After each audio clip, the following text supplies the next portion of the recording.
than murdered. All the friends have flown before. On the morrow he will leave me, as my hopes have flown before. And the bird said nevermore. You're listening to the Call Podcast with Brandon and Josh. Hello, everybody, and welcome to a brand new edition of The Call. It is a Baltimore Ravens podcast where we talk anything and everything Baltimore Ravens football, and it is the first podcast of the 2018-2019 season. And that's right. And Homer Simpson. we are in the mobile studio, and we are on the road to training camp right now. Don't try this at home, kids. No. Hey, this is pretty crazy, but hey, we do what we can, right? Josh is driving. I have both microphones. Nobody add us on Twitter about that. But here we go. Josh, what's going on, man? How you been? Dude, I've been fantastic, man. Summer's been flying by. I can't wait. Dude, it's already end of July. July 31st is next Tuesday. The Ravens' first preseason game is less than a week. Football's here. And summer's almost over. Kids are almost going back to school. I know. It sucks, but football is upon us. Amen, amen. There we go. And, I mean, it's crazy to think about. This is a good training camp for us to go to because the Ravens do have a game coming up. I mean, this is the Hall of Fame game. John Harbaugh has already come out and said this is going to be like an exhibition game, like a glorified practice. But it's going to be good to have a lot of these young guys, these rookies, go out and kind of get their first taste of pro football. Yeah, it's going to be very exciting to see what this rookie class is all about. I know the buzz was created in the first round with Hurst and Jackson. We know the quarterback controversy, as we like to call it around here. I'm excited to see what they can prove. And from what I've been following beat by beat with all the Ravens writers and staff that give us some good content, because obviously I wish I could be out there every day taking it in training camp. But what's been impressive is Jordan Lastly, that rookie. He's been making plays, and watch out, he's going to be that sleeper wide receiver that everybody was all up in arms when they drafted a receiver in the first round. And what are the Ravens doing? But we might find value here, and like I've always said, and you're going to hear it a lot, Antonio Brown was drafted in the sixth round, right? Or fifth round, right? Sixth round, fifth round. And Tom Brady was round 6 as well. So these guys, you can find them wherever. I mean, we've seen top 10 draft picks in the draft overall bust. Then we see people in round 3 or 4 make it. It's just what it is. But what we covered earlier this year is the Ravens cannot miss on this draft. This draft was utterly important because of that, because how many times we missed in rounds 1 through 3, and it was detrimental to the health of the team and the growth. And I think this rookie class, the number one, knock on some wood around here, this team has been the healthiest this deep. How many times we got to read in April, May, June, out for the year, torn ACL, someone's banged up, with Hurst's foot issue, and I've seen the skin issue. It's just got to heal. It's a minor issue. He's not going to be out extended period of time, but we really don't have a rash of injuries right now. So, and we already knew Yanda was going to start in the public. So I had a feeling about that because of his injury. Don't want to rush him back. He's the all-pro that we need there towards the end of the year. But I feel like right now I'm excited for the youth movement of the team, but I'm also excited for the veterans. 2 veterans right now that have been very big, heavy presence and focus is Suggs and Flacco, being that they're the longest tenured on each respective sides of the ball. But Suggs entering his 16th year, everybody's talking about his rejuvenation and can he get back to the high level. He played at a high level last year. He's going into a final year of his contract. He's already said, I want to be a Raven for life. He's made that very vocal and adamant on it. Can he close his career out here and be another Raven for life? And Flacco entering year 11, Peter King alluded to it. Don't sleep on Joe Flacco, he said. And what I feel like what's going to happen is you're going to see this make or break mentality for Flacco and the Ravens offense. They know how to get it done, and I've always been arguing about that on social media. But where's that fire pre-injury? Everybody's saying he's excited, and then other people are like, well, he hasn't had the toys and the weapons that he had in years past, and I couldn't agree with you more. right now the receiving core, apart from when Bolden and Torrey Smith were here, Yeah. I feel like this is the most dynamic and exciting group. Not to take anything from Wallace and Macklin, they did, but Macklin was a disappointment. Wallace, he had the potential there, and I was hoping he would produce more. I don't know what was up with that, whether he wasn't on the same page with Joe, but I feel like with Crabtree making plays, I've seen Snead, I feel like everybody's going to contribute their part, and I've seen John Brown. Just this past day, John Brown was catching deep balls in training camp from Flacco, and he looked great. So if John Brown can stay healthy, this could be a surprising offense with an Alex Collins running the ball and doing what he did, building upon last year. I have a good feeling with the line.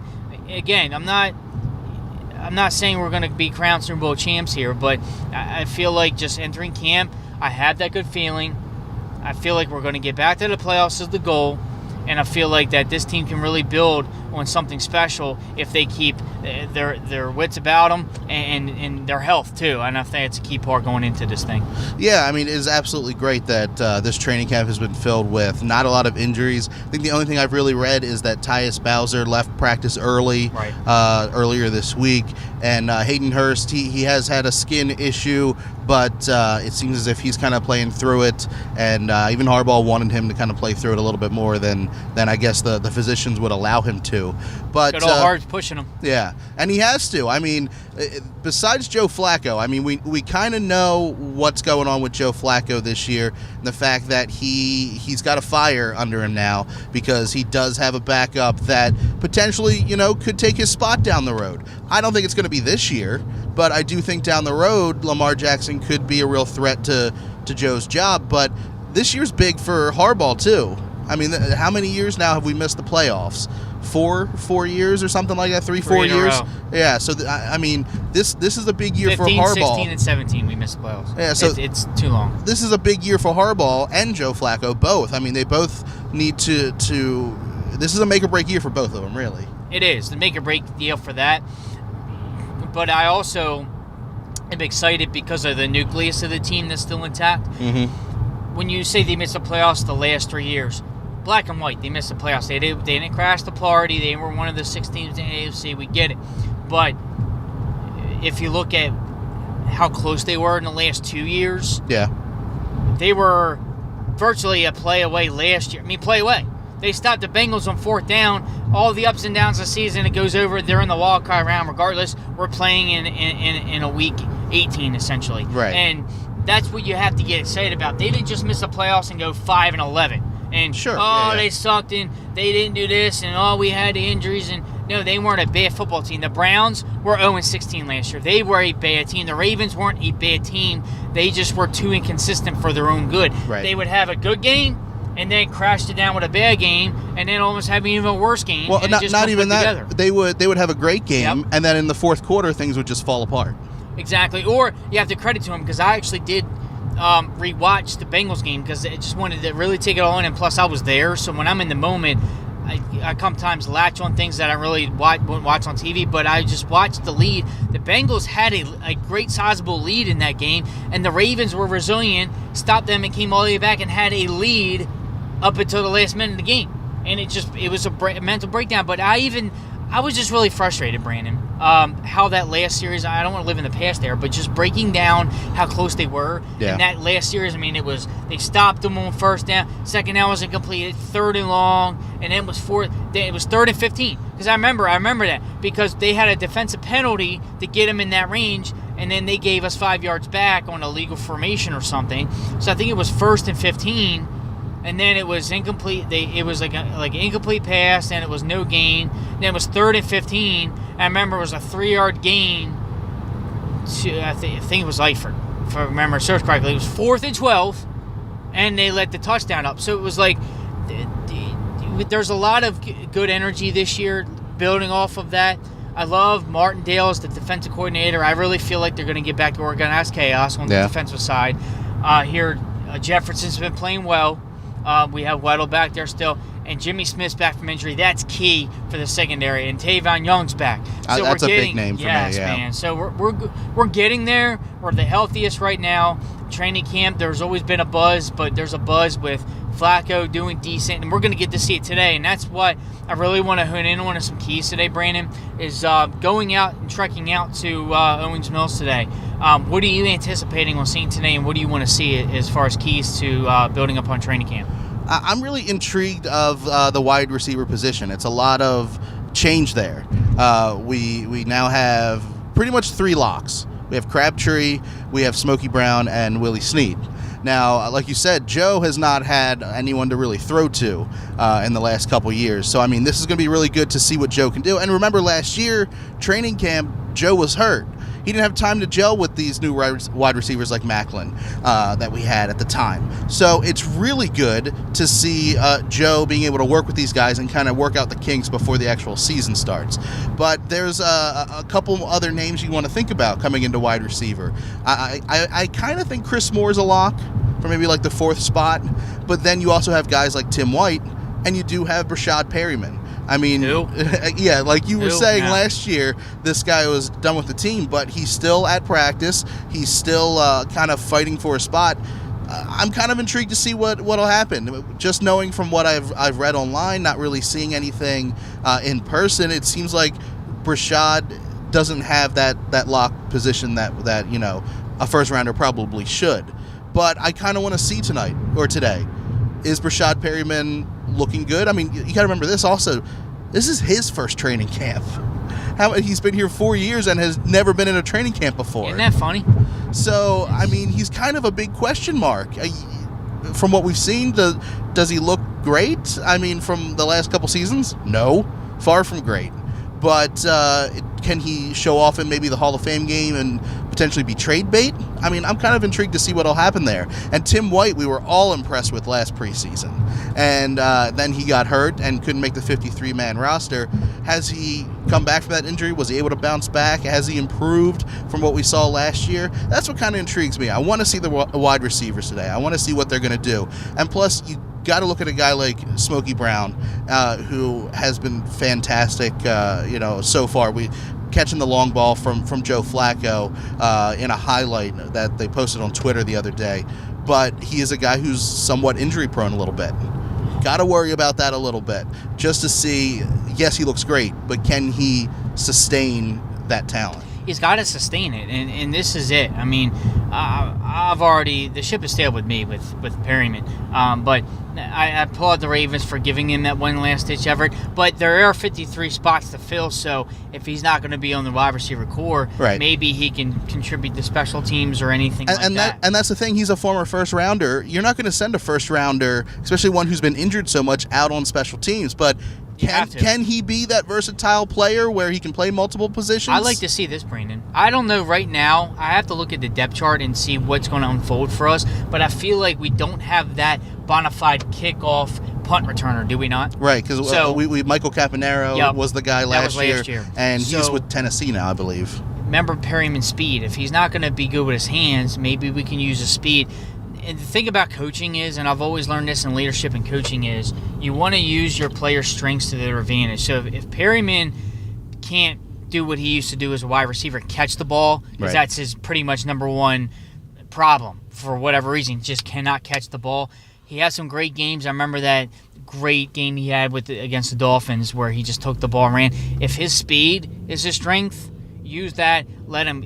I mean, I know catching's part of kick returning, but let him field it and let him get down the field. So I think that could be a spot for him, if any. Yeah, and the other position I'm kind of looking at is Jimmy Smith and Marlon Humphrey. Mm-hmm. You know, what's going to happen there? Marlon Humphrey, after Jimmy Smith went down, had a pretty good season last year.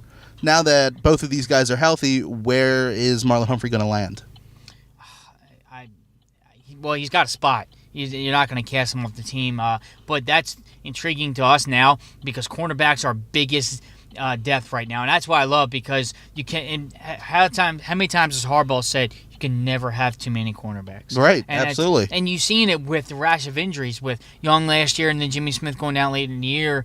It's good to have these reserves. It's really intriguing to see who's going to make the team, but I really feel like it's going to come down to who's going to want it more, who's hungrier, as it always does. But, yes, Humphrey's going to have a spot, whether it's a starting spot, whether it's going to be a sub spot for a nickel package or a third down package, I don't know. But I like to see him. I don't think he's going to be not on the team. Oh, yeah. That would be a shock if they did let him go. No, I don't see that happening. No, and then we're not going to talk about that because he's still under contract, their rookie contract. So he's going into his second year, and I feel like he's going to grow. I feel like some games last year, Humphrey grew and matured in some games, so I feel like the Ravens are going to really hone in on that skill set and build. And it's all about every year. When we want to see these players, it's about building every time. And I feel like if the Ravens can do that and coach these players up and build on last year, I think they're going to have better success, if any. Now, is there any rookie that we drafted just this year? Now, of course, it's going to be hard to judge just at training camp, but is there anyone specifically you're going to be looking for those numbers to see what they're bringing to the table today? Could you repeat the question, Brandon? I'm paying attention. Good for you. Good. You should. Well, we got bikers on the road. And let me tell you, this is my way to work. This is crazy navigation right here. This is my way to work, and this is every day at rush hour. Oh, and my God. Really? Yeah. Oh, how you doing? I've yelled at many bikers. Yeah. No shoulder, and it's rush and hour. That was a blind curve, and I'm like, I'm just going to take the chance. Right. They're the worst. Yeah. Sorry if you enjoy biking, but don't do it on a street with no shoulder. So are there any rookies that we drafted this year that you're specifically looking? I mean, besides like Lamar and Hayden Hurst, is there anybody from this draft class that you're really going to be looking for today to see what they're bringing to the table? Because we haven't seen any gameplay yet. I really want to see Lasley. Especially to some of the plays I've seen with him and Flacco and him and Lamar, catching the ball. And I really am excited to see what this kid can bring. I've seen a lot of highlights per the Ravens app and per the Ravens website. I really love what he can do catching in traffic, and I really want to see if his speed and agility is what it's all about.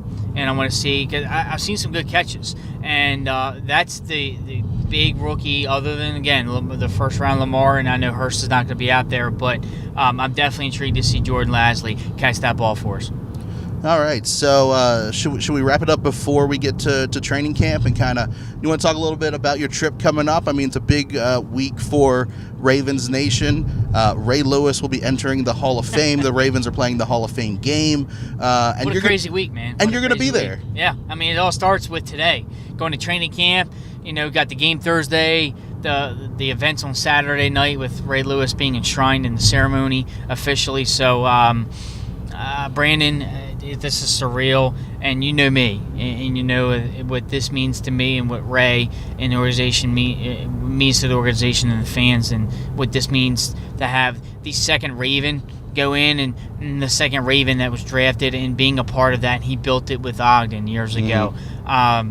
Be honest with you, bro, I mean, we don't even have enough time to me to dive in, just be honest with you, because there's a lot of nuggets I want to cover. But if for all those who don't know his story or just read about it, get brushed up on it before, you might hear a lot of snippets, but he was just doing, and I'm going to share this, and I'm obviously going to be paraphrasing the last interview, but I got out of work.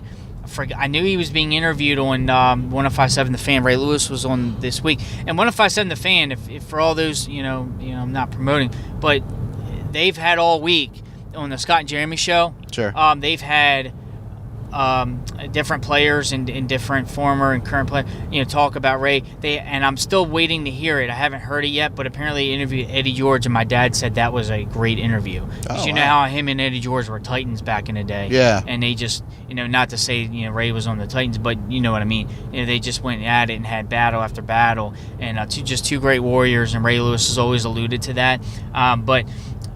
But Ray was interviewed by them yesterday, and I caught the last of the part of the interview. And something that I don't want to give anything away. I would say listen to it and also read his story. But he said something that just I really, really latched on and really didn't know this. Ray said he really didn't really understand true leadership until his last playoff run in year 17. It took him that long because he said this. His arm hurt so bad, the pain post-surgery and all that during that playoff run, that he had to set that aside. He knew he couldn't be 100% for his team, that he said he had to put leadership above play, and he had to be there for his team to lead instead of being there on the field. And I remember this because I remember watching the Super Bowl, and I saw it. He was a liability out there in the middle, and I'm like, how much longer can this keep up? And I did see the effects of that, but just hearing him say that perspective, something I never knew, and you just go, wow, man, just the pain he had to endure, because he said just one more game, one more play, just kept doing play after play, and he always tell you, I've talked to him in person many times, and we've shared some moments, and I've heard him say that. He always said, just give me one play, I wouldn't write a better storybook ending with this defense on the field to have and I'm getting chills thinking about a 4-down goal line stand. I mean, the Niners cross the goal line, we lose the Super Bowl. And to have what this team is known for is defense, and that's what he always echoes, his exact words. He goes, what this team is known for, defense. You give me one play, and just how it happened. And I want to touch on this. And speaking of that, by the way, Brandon, I want to talk to you about that, because I definitely want to have special coverage for Canton, because this is huge. Yeah. But I don't know if I think I mentioned this before, but Crabtree's on the team now. But isn't it crazy how Crabtree was involved in that infamous last play with the ball falling and the whole holding, not holding, and they were fighting for the ball? Right. And then how Eric Weddle was involved in 4th and 29, and they're both on the team. Yeah. Think about that. That's cool. I almost want to get them too. If any Raven media finds this out there and finds our show or anything, please get Weddle and get Crabtree in the same room on the same interview somehow, somewhere, and bring that up to them. And I like to hear their reactions, because I actually brought that up to Steve McNair, the late great Steve McNair, when he was here back when his tenure on the Ravens, and I brought up some of the old Titans-Ravens bouts and the games and the playoff games, and he was reminiscent about that, and I just found it very awesome how the players that would come available and come on the team, and they were part of those crazy games, and I'm like, and Eric Weddle was involved in that. I think he attempted to make the tackle on Ray Rice, and I think Bolden blocked him, if my memory serves correctly, and he was a part of that play. Yeah. And his picture's been up at the castle for a while. Before he was a Raven. So it's just awesome to see that. So I've always said, if anything, think back on the run that the Ravens had in Rays last year. But this is special, man. We drafted him, the second pick in the first round, and it was another thing, and that's why I covered it this year. How crazy is a storybook ending? How the first draft, we drafted 2 players in the first round, and then here we go again, closing out. Ray being inducted and really closing out that chapter. We already have Ozzy's chapter, really. Well, that too. So it was just kind of like sealing a legacy. It was just amazing to see. So I'm excited. You're going to see a lot of me. I'm actually going to probably do, if Brandon, we're going to try to do another podcast about it, but if we're not available for it, I'm definitely going to do a Facebook Live interactive, about the Canton trip and about Ray's, legacy, what it means to me, and cover the trip. And we'll be trekking out. Me and my father will be going out there to see it live in person. It's going to be very special for any fan who's going. I'm excited for you guys who's not enjoying on TV, but it's just going to be one for the ages. Absolutely, and we'll be back after training camp to kind of talk about what we saw and who was really impressive today. So don't go anywhere. We'll be right back on the call. But for now, we're going to go check out Ravens training camp. So we'll talk to you guys later. That's right, Fly High training camp.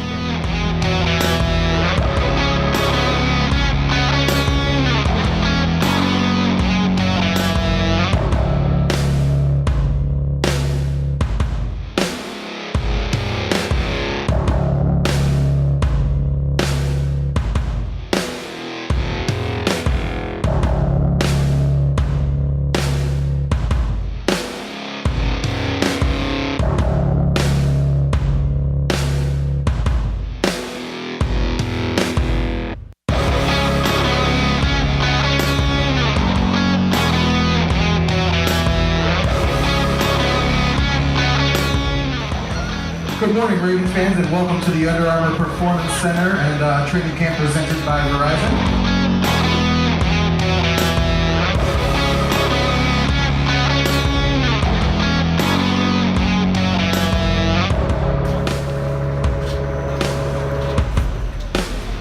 Get that on film. I know it's recording. Bogeyman. Go Ravens. Yay! Let's get it today.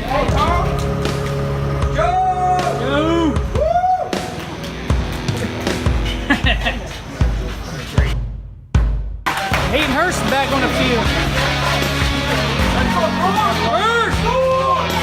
Welcome back.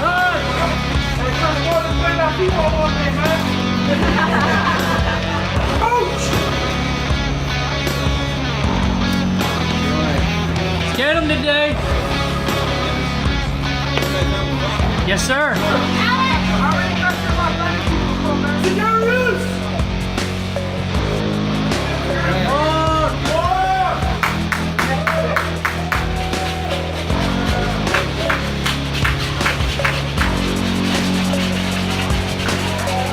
There he is.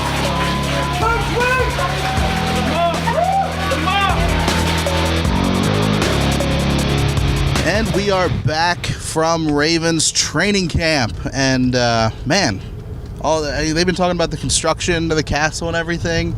Josh, dude, that is a first class place, Isn't it? I told you it looked like a resort. It don't even look like an NFL facility. I kept saying that. It's awesome. That's all I can say. It's a wonder to see. Very well constructed, very well crafted. It's first class, just like the organization, my friend. Yeah. So I mean, it's been a wet, hot Maryland summer this summer, and we couldn't actually park on the grounds there because the field that they have people park in was actually flooded. So they had us go to a park not too far away and actually shuttled us over in some luxury buses. Which, I mean, if you're gonna go to the castle, I mean, might as well make an entrance. Exactly. Wasn't the entrance, like arriving in like a fancy sports car like players. We arrived and then someone had a limo. What was that limo? I did see that, yeah. I don't know what the limo was about, but I don't it was know. pretty cool. Like, well, it's like Antonio, I don't know if you saw this on NFL Network, Antonio Brown arrived at the Steelers camp in a helicopter. I don't think anything could beat that. That seems a little too high tech for like somebody like Joe Flacco. Hey. But I mean, I wouldn't put it past Terrell Suggs, who we didn't get to see today. We did. Well, we did. We did. Because we had the good advantage point where we were sitting. That's right.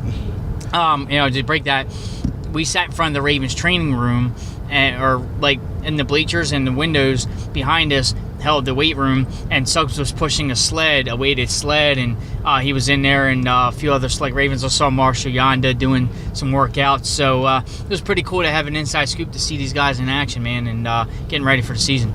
Yeah, so we got to see Lamar Jackson. He got to throw a little bit. It's 3 fields that they have these bleachers at. So unfortunately, we picked the field that didn't have the scrimmage close to us. So it was kind of hard to tell who was doing what. But of some of the few big things, it looked like Smokey Brown still was impressing, Yes. and was able to catch a few. And it looks like Hayden Hurst was doing pretty well in training camp today. Yeah, they were a few standouts. John Brown's continue to have a strong showing why we signed him. Again, staying healthy, he's going to provide a huge boost to the wide receiver core. And just looking at overall, the passes were there. Now there was a few one-offs, a couple of interceptions, but so far I think the offense right now has had the dominant showing in training camp. Flacco was under center for the majority of the scrimmages, from what I can see, my vantage point, throwing some rockets out there. He had a couple of good balls to Crabtree. Snead caught one on the sideline, took it, looked like for a touchdown. It's going to be dynamic to see if we can picture the wide-out picture for a second and see Crabtree, whether it's left or right, John Brown, so it's wide receiver 1 and 2, right, and Willie Snead in the slot, and you're going to get Hurst and a few combination of tight ends out there. So it's really going to be interesting to see how it's all going to take form, and Collins with running back number 1 position in the backfield, I think. So you can kind of see how the offense is going to be. Lastly, as I said, I called him out to be a standout for the rookies. Dropped a few, but some good observations today I took away, Brandon, was Tim White was out there catching passes, and Jalil Scott. He's actually bigger than Lastly, I think. Looking at specs and just looking at him on the field. So I think altogether, our wide receiver core is really deep. I was really excited to see Tavon Young out there flying around. We did get a chance to see him do his thing. And I'm just overall excited for the offensive side of the ball. We think really defense is going to be really, really solid, but I want the offense to catch up to the defense, and that's what we're going to observe. That's right. And you were talking about running backs and Alex Collins. Yeah. We saw a pretty interesting drill that looked like they were using a giant red medicine ball. Yeah. So what was that drill all about? Could you tell what they were trying to go for? It was like a jump cut, almost like a hesitant, if the running back was looking to go hit the hole, and it was almost like an obstacle, and they had to like jump cut and go left or right. Right. So it was it was almost like a semi juke. You're gonna make a left here. Make a left. Thank you. And yeah, we're navigating our way back from the camp, so got to make sure we get home at a good pace here. But in any respect, it was a cool thing because I even told you never seen the medicine ball broken out in camp, and I know the receivers were doing the drills, but one of the drills they took away from that, the running backs were also doing that pylon, punching through and hitting the hole hard. So it's really interesting to see that, and I really think that it helps in their agility because it's hard unless I actually explained it or did a demonstration, which I can't right now. But it was almost like the ball rolled in front of them, and they like kind of like took a step back and waited for it. It was almost like a defender coming at you. Right. This is the best way I can think.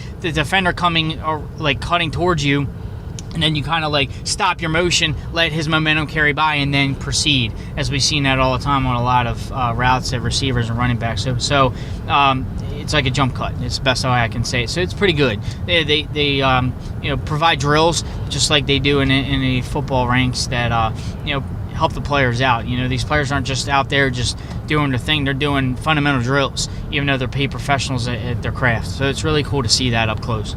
Now, Josh Brinkley commented on one of our live Facebook videos, and he said that he was really interested in the O-line. Did you notice anything, anything jump out at you today about the offensive line? I think it was kind of hard to tell because the scrimmage was on the other side of the field, and they're interchanging everybody. Yeah. I can't tell who's they're mixing rookies in, and with Yonda being out, I don't know what he's going to fit in the mix. But one standout is good is seeing Alex Lewis back on the field. Yeah. So I want to see what I saw. Some of the blocks, it's really hard because they're not getting down and dirty in the trenches and really blocking hard. You make it right here. The O-lines are really, really tough in training camp, I believe, because they're not, they're not playing that smash mouth football up front in the trenches. So, but I think the addition of Alex Lewis, watching the preseason, I would say. But I would say standouts, Alex Lewis would be one I would want to watch. Okay. That's really interesting. It's good to have him back. I'm pretty sure we were trying to figure out who was doing an interview after practice was over. We couldn't see. Pretty sure that was Alex Lewis talking about being... I saw the Ravens Twitter when we got back. Yeah, it was Alex Lewis. There you go. So what else did you take away from training camp? The overall atmosphere. I mean, the fans are excited. Getting to talk amongst fans, it's great. The football's back, and it was like I said, as the camp progressed in the morning, I think because of the traffic situation and they were shuttling people in and out, we didn't really see it get full until mid-morning. But that was good energy. There was a lot of kids out there. It was a great Saturday morning. You couldn't ask for perfect weather, man. It was, less humid today. I mean, it got hot towards the end a little bit, but I just felt it was just overall just a great time and a great atmosphere. Ravens do it well. I mean, they had giveaways. They pretty much gave it gave back to the fans a little bit. Having access to the field, we were walking on the actual field, to get around to the bleachers and to get the on-field access. We got a few photos of the players coming out of the training camp. Harbaugh waved to us and gave us a thumbs up. So did Marty Morton, waved the coaches, and some of the players waved. I know Eric Weddle acknowledged the crowd as he came out. So the players know we're there, and a lot of rookies interacted too, and it was good to see, Tucker doing his thing, obviously. And let's let Josh merge on the 695 here. Absolutely. And I mean, it's good. Yeah. It's good for the players to have fans at training camp because it's very different than M&T Bank Stadium, but it's good for them to have that interaction with the fans. The fans are going to let you know if you drop a ball or if something doesn't go well. They're going to let you know, hey, you screwed up. And if you did something really well, you're going to be like, oh, wow, the fans reacted to that. Okay. That's right.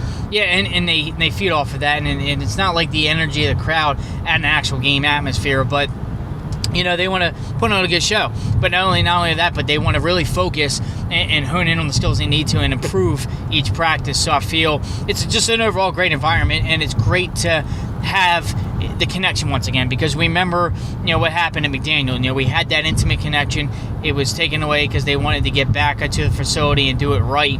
And then now it's kind of like all full circle. Now it's just marrying the two, having the fan interaction just like McDaniel, but having it at the facility, so it's a win-win all around. So I think this is the first year they're doing it. It's been an organized success so far. I haven't heard any major issues, so I think it might continue. Yeah, that's a great thing coming out of this training camp, that everybody's healthy right now. That's true. I didn't see any major injuries today, nor did you. So we saw Crabtree kind of leave the field early on, but he came back immediately. It doesn't seem like there was anything there. It may have just been. And he was out there, touching some good balls, and it was good to see him. For me, that's the first time I actually got to see him, on the field for the Ravens, and he looked good. I mean, he's a proven veteran, and I seen him out there, talking with some of the receivers, and that's some things that you don't get to see every now and then on the Ravens side. I know they're showing you the great things, not say talking off the field's bad or anything, but they're showing you the good plays and all that. But you get to see the downtime. Like, you see him interacting, you see the coaches interact with the players. Like, I saw Marty Mordenweg speaking to Lamar Jackson on a few drills, and he was pointing and this and that and explaining. So you're seeing them being coached. It's not just they're going out there doing drills and the coaches are just sitting there with their arms crossed on the sidelines cutting up. Like, they're involved. They're probably yelling, instruction. So it's overall, you're seeing the team doing their job, and overall, it's a great thing, man. I've always loved it. Now, speaking of Lamar Jackson, we kind of noticed that at least during the drills, it was going Joe, RG3, Josh Woodrum, Lamar Jackson. Is there anything there that he's the fourth guy that gets the snaps during this training camp? Is there anything to read there? The only thing I read into it, he's a true rookie. He's about the bottom on the totem pole, because Flacco's one, RJ3's got the second tenure, Woodrum's got the third tenure, and hey, Rook, take the back seat. That's the way I look at it. I don't put any stock into it. It's not going to matter depth chart wise. We already know the reason why we moved up and traded the 32nd pick to get Lamar Jackson. He's going to be the future. So I don't care if he's 5th, 6th, 7th, 8th, 9th, 10th on the depth chart. He's going to be still on the squad no matter what. So it's all said and done. They're going to do the right things to groom him and get him ready for the future here. So no, I don't know. It's just how the drills panned out. Anything else we should cover for this training camp? No, I think overall, I just want to reiterate the health of the team. I'm very excited for that. I'm really excited to see live football. I mean, we're going to get after it in less than a week, and then we're going to play the Chicago Bears. Starters are probably pretty much not going to play at all. You know how it is in that game when I've seen it in years past where whoever team it is, starters are pretty much non-existent. They're dressed or, but no pads on the sideline, and some of them sometimes only make the trip depending on their circumstances. So, but this is different because one of our own's getting inducted, and Don Martindale, the defensive coordinator, actually joked and said Terrell Suggs should just leave his toothbrush in Canton because he'll be there. That. So it was pretty funny, which is great because we were just talking about that today. And Ed Reed should go in next year, hopefully, another first ballot. Suggs remains to be seen. He's built the pedigree. I feel like he's got the Hall of Famer first ballot. That's a debate for another day. But yeah, Terrell Suggs should be another future Hall of Famer for the Ravens, just keeping it going. And it's going to be great. And it's hopefully finishing his career out. But again, we didn't see him on the field. But he was still working, though. He was working. He wasn't just sitting, chilling, and relaxing. He was in the weight room, and we have testament to that. And it's just good overall seeing the healthy players. I just want to add, Jimmy Smith, Tavon Young back. You wanted to reiterate how important that is for the strength of this team going forward to win games and breaking down the schedules. We will later in the preseason. Just speaking about it today, just sitting in the stands on downtime. It's going to be tough, and the Ravens have to start strong because there's very important key games early. Now, all 16 games are important. There's quality opponents everywhere. It's up and down. It's the NFL. But we have to come out gangbusters and really prove, and we were talking about that revenge game. Second game in at Cincinnati, we're going to get revenge on the New Year's Eve game. So got to come out healthy and strong, start this preseason off right, and hopefully we can learn a few things on Thursday night, get ready for a great weekend, and then they come back home for the preseason. So it's going to be great. Football's in full swing. Ravens are in camp. We're enjoying it. Fans are fired up. Purple Fridays are back. It's phenomenal, brother. Absolutely. So, who do you think gets the start at quarterback for this Hall of Fame game? I'm going to call RG3. You think RG3? Yes. All Lamar right. Jackson, I would say he's going to be in the game at some point, right? Yeah. He's going to play the whole second half, I would assume. Yeah, I mean, Almost. it'll be interesting to see. I'm intrigued to see what he brings to the table. It's hard, because people have been coming up to me at work and talking about the Ravens and saying, what type of year do you think they're going to have? What can we expect from this player and that player? And Lamar Jackson, Hayden Hurst, these type of guys, they're rookies. I mean, I don't want to say I expect this and that, whatever, because there's no pro tape on these guys. No. You know what I mean? It's really difficult to say this is going to happen, that's going to happen, because you don't know. These guys could come out and light the world on fire, and then they also could be duds. I want to see the preseason first before I make any comments of what kind of impact they're going to have on this team. And that's what's key, because we don't know. We only know what they've done in college. The pro level is way different. It's a faster game. These guys are bigger, stronger, faster.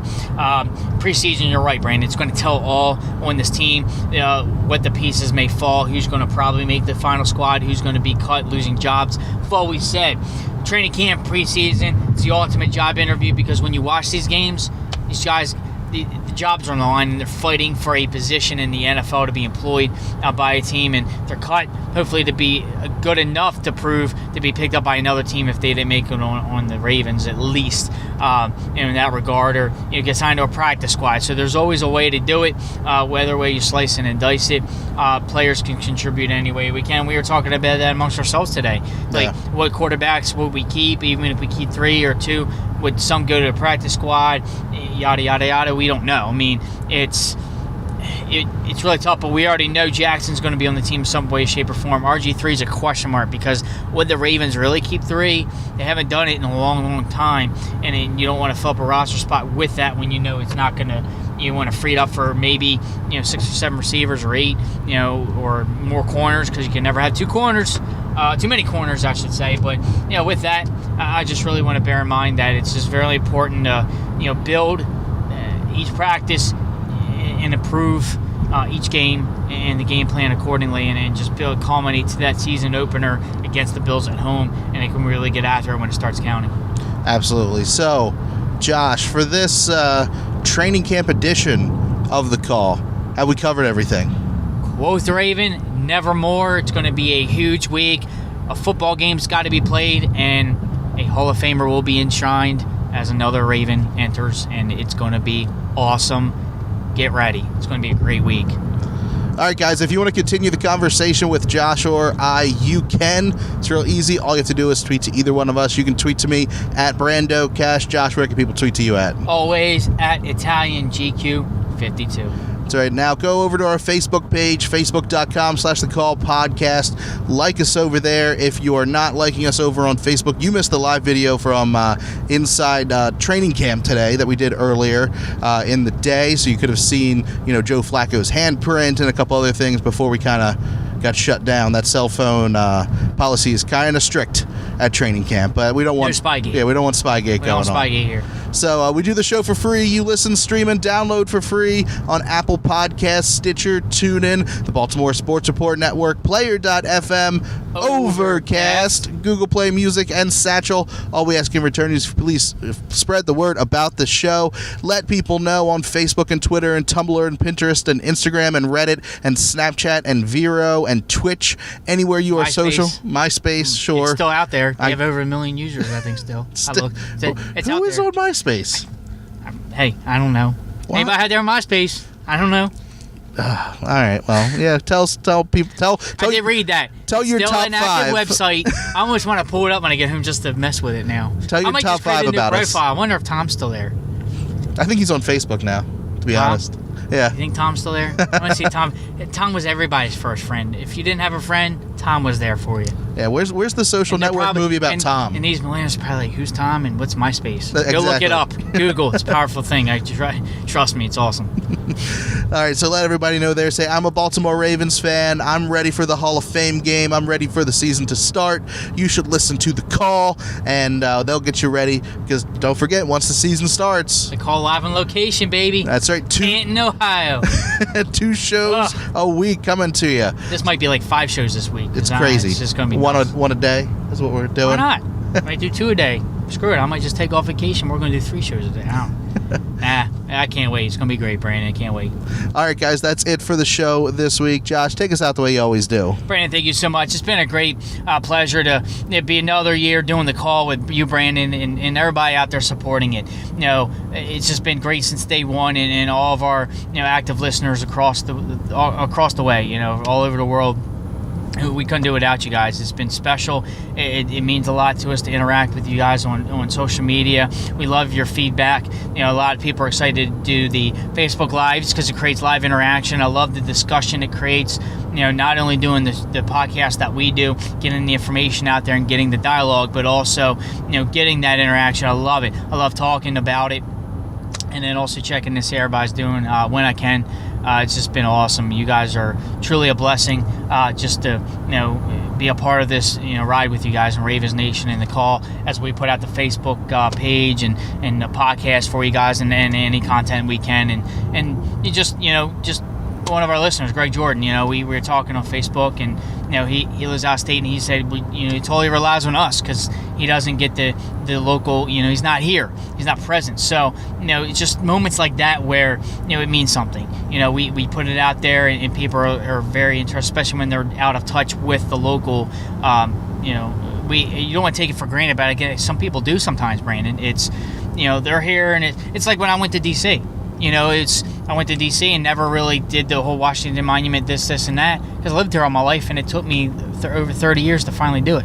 It was like, wow. So you never want to take that for granted, being here, and it's in your own backyard, and that's why I love going to camps and doing autograph signings and going to the player appearances and doing all the events, because you just want to be part of it, because, again, I never knew what it was like not to have a football team, and I spoke to people who never have a team, and it's never want to take for granted. Just being there, seeing the kids' excitement who probably never got to go to a Ravens game before.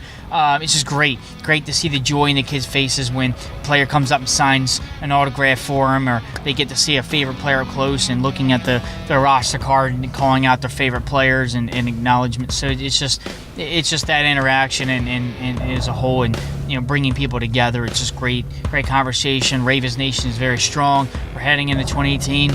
Let's get back to the playoffs, shall we? Hall of Fame game, Hall of Fame week. We're starting it off awesome this year. Ray Lewis will be enshrined. We're going to have a great year this year. Baltimore Ravens, 2018. How about it? Let's fly high.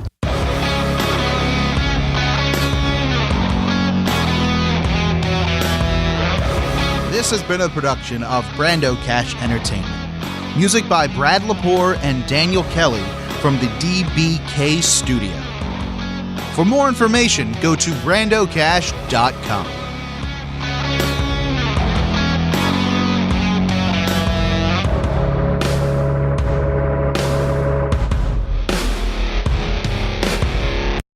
The Call is a member of the Baltimore Sports Report Network. Find more podcasts like this at baltimoresportsreport.com.